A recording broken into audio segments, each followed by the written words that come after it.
തീ ഉള്ളിൽ കൊണ്ടുപോയി നടക്കുന്നവരാണ് കുട്ടികളൊക്കെ. കാരണം പല സാമൂഹ്യ സാഹചര്യങ്ങളിൽ നിന്നാണ് കുട്ടികളൊക്കെ വരുന്നത്. ഭയങ്കര വയലൻ്റ് ആയിട്ടുള്ള ഡൊമസ്റ്റിക് വയലൻസ് ഒക്കെ ഉള്ള വീടുകളിൽ നിന്ന് വരുന്ന കുട്ടികളുണ്ടാവും.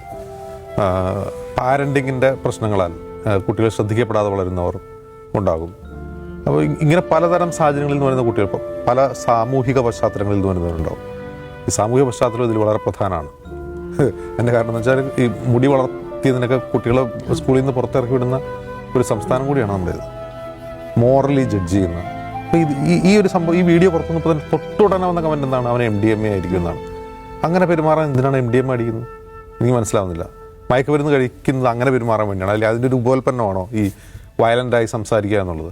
ഞാൻ ആ വീഡിയോ കണ്ടപ്പോൾ എനിക്ക് തോന്നിയിട്ടുള്ള കാര്യം ആ വീഡിയോ പൂർണ്ണമല്ല എന്നുള്ളതാണ്. എന്താണ് യഥാർത്ഥത്തിലെ പ്രശ്നം? മൊബൈൽ പിടിച്ചു വെച്ചു എന്നുള്ളത് മാത്രമാണെങ്കിൽ ആ കുട്ടി എന്തിനാണ് ചൂടാവുന്നത് എന്നൊരു ക്വസ്റ്റ്യൻ ഉണ്ട്. ഈ കുട്ടി ക്ഷുഭിതനാവുന്നത് എന്തിനാണ് എന്ന് ആ വീഡിയോ നോക്കിയിട്ട് നമുക്ക് മനസ്സിലാവുന്നില്ല. ഒന്ന്, അതിൽ ആ വീഡിയോയിൽ അവ്യക്തമായിട്ടാണെങ്കിലും പറയുന്ന ഒരു കാര്യം, എന്നെ മാനസികമായി പീഡിപ്പിക്കാൻ ശ്രമിച്ചു എന്ന് ഞാൻ പുറത്തു പറയും എന്നാ കുട്ടി പറയുന്നുണ്ട്, ക്ഷുഭിതനായതുകൊണ്ട്. അതിന് മുമ്പ് എന്താണ് സംഭവിച്ചത് അവിടെ? ആ കുട്ടി അങ്ങനെ പറയണമെങ്കിൽ അവിടെ എന്താ സംഭവിച്ചതെന്നുള്ള അറിയണമല്ലോ.